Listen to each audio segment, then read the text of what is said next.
North east investor summit कार्यक्रम में शिरकत कर रहे हैं प्रधानमंत्री नरेंद्र मोदी। और इसी सोच के साथ इंफ्रास्ट्रक्चर को कनेक्टिविटी से जोड़ा गया, विविधता में एकता का संदेश इस क्षेत्र की संस्कृति और आर्थिक पहचान को पूरे राष्ट्र में कनेक्ट किया गया। दूरसंचार की क्रांति में प्रधानमंत्री जी के नेतृत्व में भारत अग्रसर हो चुका है और उत्तर पूर्वी क्षेत्र इसका नेतृत्व कर रहा है। 4G का नेटवर्क, 5G का नेटवर्क, 13,000 किलोमीटर का ऑप्टिकल फाइबर इस पूरे क्षेत्र में भारत सरकार के द्वारा लगाया गया है। प्रधानमंत्री जी की जो ड्राइविंग फोर्स है कि इस क्षेत्र को नई उड़ान पकड़नी होगी और इस क्षेत्र में जहां केवल 9 एयरपोर्ट होते थे, 2 राज्य में तो एयरपोर्ट ही नहीं होता था, प्रधानमंत्री जी के नेतृत्व में आज वहां 17 एयरपोर्ट्स बन चुके हैं।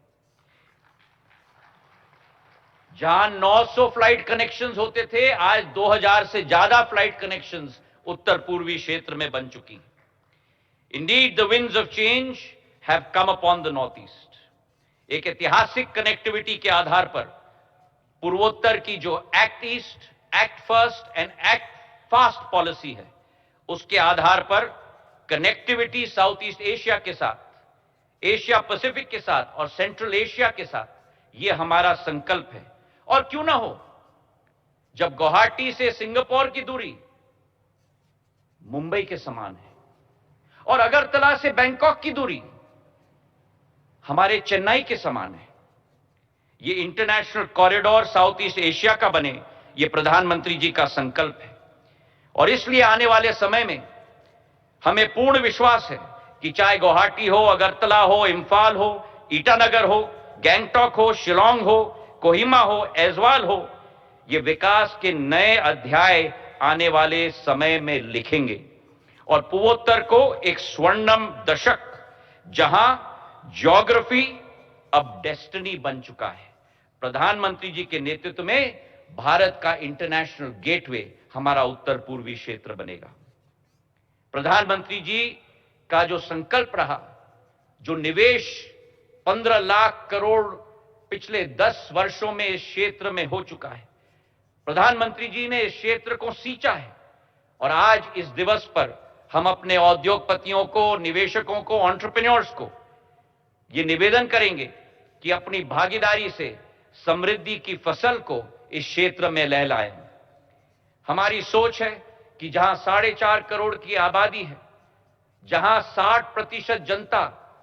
25 वर्ष की आयु से कम है, जहां 80% साक्षरता का दर है और जो क्षेत्र 12 से 13% घरेलू उत्पादन के दर से वृद्धि कर रहा है, मैं निवेदन करना चाहता हूं कि हमारे निवेशकों और उद्यमियों को देवभूमि की संभावनाओं को पहले पहचानना होगा। We must take the first mover advantage in this area. Whether we look at manufacturing, whether we look at hydropower, whether we look at agriculture, whether we look at IT, whether we look at semiconductors, whether we look at tourism, whether we look at renewable energy, the concept is make in India, make in Northeast, make for the world, as the Prime Minister has always said. हमारे 8 राज्यों ने एक ढांचा बनाया है, tax छूट की, पूंजी सब्सिडी की, बाजार संपर्क का, ईज ऑफ डूइंग बिजनेस के आधार पर आज इन्वेस्टमेंट प्रमोशन अथॉरिटीज एक राज्य में बन चुके हैं। एक राज्य अपनी लॉजिस्टिक्स पॉलिसी के आधार पर आगे बढ़ रही है। 8 हाई लेवल टास्क फोर्स गठित हुए हैं, एक मुख्यमंत्री की अध्यक्षता में 4 मुख्यमंत्री के समूह के आधार पर, ताकि एक संयुक्त स्ट्रैटेजी बने संपूर्ण उत्तर पूर्वी क्षेत्र के लिए, चाहे वो इन्वेस्टमेंट प्रमोशन का टॉपिक हो, चाहे एग्रीकल्चर का टॉपिक हो, चाहे पर्यटन का हो, चाहे खेल का हो, चाहे इंफ्रास्ट्रक्चर का हो, चाहे हमारी कनेक्टिविटी का क्षेत्र हो। आज ये क्षेत्र तैयार है मेरे भाइयों और बहनों।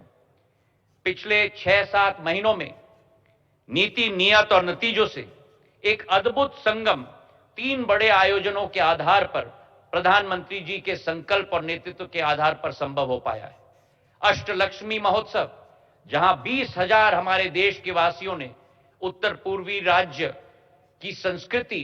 और कला का पूर्ण पहचान किया। त्रिपुरा में बैंकिंग समिट आयोजित किया गया, जहां गृह मंत्री जी हमारे साथ थे,